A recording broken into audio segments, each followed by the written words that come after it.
ఓం నమో నారాయణాయ, ఓం నమ శివాయ, శ్రీమాత్రే నమ. సంప్రదాయ కార్యక్రమంలో ధర్మ సందేహాల అంశానికి స్వాగతం. బాలారిష్ట దోషాలంటే ఏమిటి? బాలారిష్ట దోషం ఉంటే పిల్లల్లో ఎలాంటి మార్పు వస్తుంది? పుట్టిన నక్షత్రాన్ని బట్టి ఆ యొక్క కాలాన్ని అనుసరించి పిల్లవాడికి బాలారిష్ట దోషం ఉందో లేదో చెప్పచ్చు.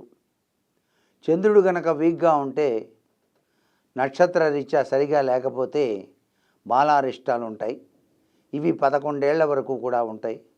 ఈ బాలారిష్టాలు ఉన్నప్పుడు తరచూ జ్వరం రావటం, మంచం మీద నుంచి కింద పడటం, అంతేకాకుండా పాకుతూ పడిపోవటం, తీవ్రమైనటువంటి విరోచనాలు ఇవన్నీ కూడా సంభవిస్తూ ఉంటాయి.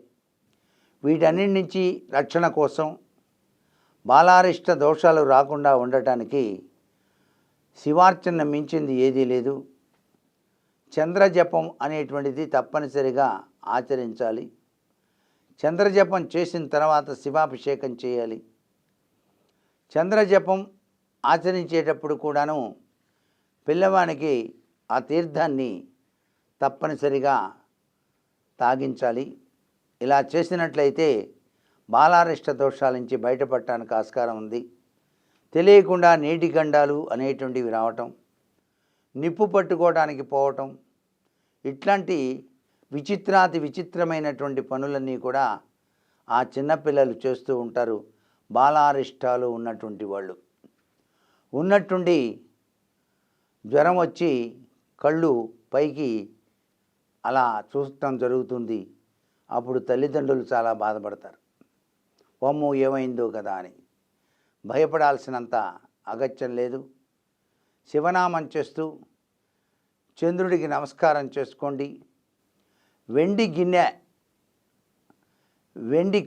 కొమ్ము గిన్నెలో పాలు పట్టేటువంటి ప్రభావాన్ని అలవాటు చేస్తే చాలు. చంద్రగ్రహ దోషం వల్లనే బాలారిష్టాలు వస్తాయి అని మనకు శాస్త్రం చెబుతుంది. కాబట్టి వెండిని ఎక్కువగా ఉపయోగించండి. వీలైతే చంద్రకాంతమణి అని ఉంటుంది. ఆ చంద్రకాంతమణిని మెళ్ళో లాకెట్గా వేసి ధరింపచేసినట్లయితే బాలారిష్ట దోషాల నుంచి బయటపడటానికి ఆస్కారం ఎక్కువగా ఉంటుంది. మనకి తిరుపతి దగ్గర గుడిమల్లం అని చెప్పేసి ప్రాచీన శివాలయం ఉంది. ఆ శివాలయాన్ని దర్శించి అక్కడ అభిషేకం కనుక చేయిస్తే తప్పనిసరిగా పిల్లలకు పట్టేటువంటి బాలారిష్ట దోషాలన్నీ కూడా పటాపంచలైపోతాయని చెప్పేసి శాస్త్రంలో చెప్పిన నిగూఢ రహస్యం. అక్కడ శివలింగం పురుషలింగం ఆకృతిలో ఉంటుంది. గుడిమల్లంలో పురుషుడికి లింగ స్వరూపం ఏ విధంగా ఉందో సేమ్ అట్లాగే లింగాకృతిలో ఉంటాడు పరమేశ్వరుడు, పురుషలింగాకృతిలో. అటువంటి లింగాకృతి నిదర్శనం ఏంటంటే, ఈ సృష్టికి మూలం నేనే, దీని నుంచే ఉద్భవించబడుతున్నాయి ఈ సృష్టి అంతా అని పురుషుని యొక్క లింగాకృతిలో ఉన్నాడైనా.